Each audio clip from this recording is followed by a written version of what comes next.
Hello guys, we are back with our next lecture. In this lecture, let us go through the next question. So this question belongs to GATE CSE 2006.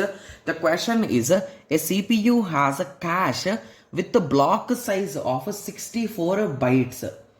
Okay, the main memory has a K banks, each bank being a C bytes width.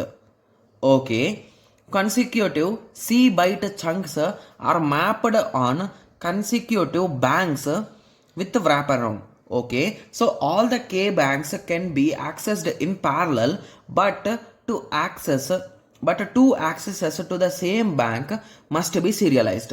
Okay, so a cache block access may be involving multiple iterations of a parallel bank accesses depending on the amount of data obtained by accessing all the K banks.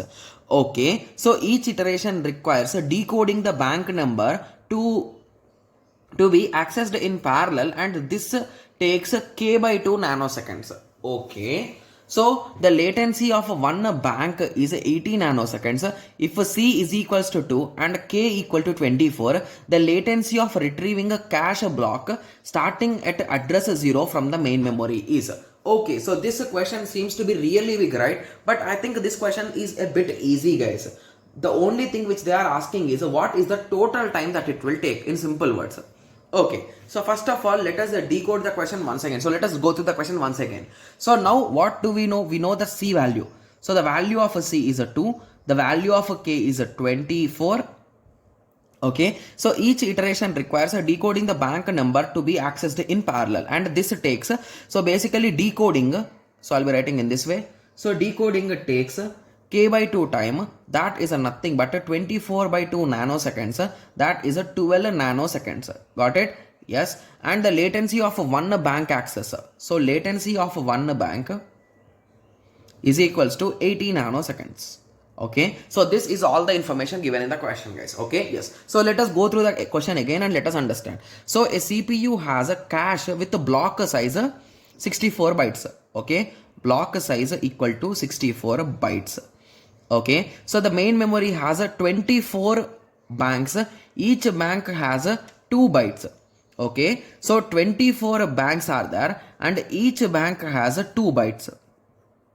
Okay, wide consists C bytes chunk are mapped to consecutive banks with a wrap. All the K banks can be accessed parallelly. Okay, so what they are saying is each and every bank can be accessed parallelly. So parallelly you can access all the banks. Okay, but two accesses to the same bank must be serialized. So if there are, how many banks are there? 24 banks are there. If I want to get data from these 24, I can get them parallelly. But if I want to get from one bank only, like two chunks of data, I need to do them serial. Like once this is done, then I need to do that in that way. Okay, so a cache block accesses may involve multiple iteration of a parallel bank accesses depending on the amount of data required. Okay, on all the disks K. Parallelly, each iteration requires a decoding of K by 2 seconds. The latency is 80 nanoseconds.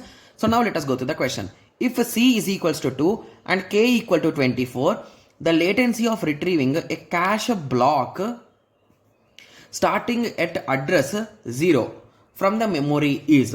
Okay, so now if you observe carefully, okay, so how much time is the whole delay, guys? So it is a decoding plus latency, right? So the total time per one bank it will take is 92 nanoseconds, guys, to take one part from a bank. Okay, if you want two parts, it will be into two, right? Yes. So if you observe carefully in the question, they gave one small twist, guys. So normally each bank will be byte addressable, right? But here what they gave is, so each bank is 2 bytes. So it is indirectly twice of its size, right? So indirectly, how much time does one byte take? So one byte will take 92 seconds.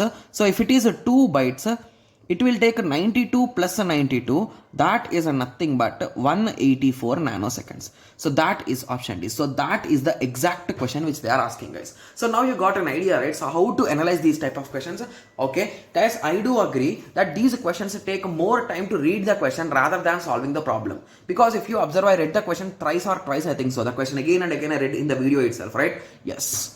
So now you are getting an idea, right? So how to solve these type of questions? They will give some data and they will ask some other thing, and we need to use this data to solve it. Got it? Yes. So now I hope everyone got a clear idea about this question, right? Yes. So in the next lecture, let us discuss the next question. Thank you. Thanks for watching. Like, share and subscribe for more awesome videos like this. Thank you.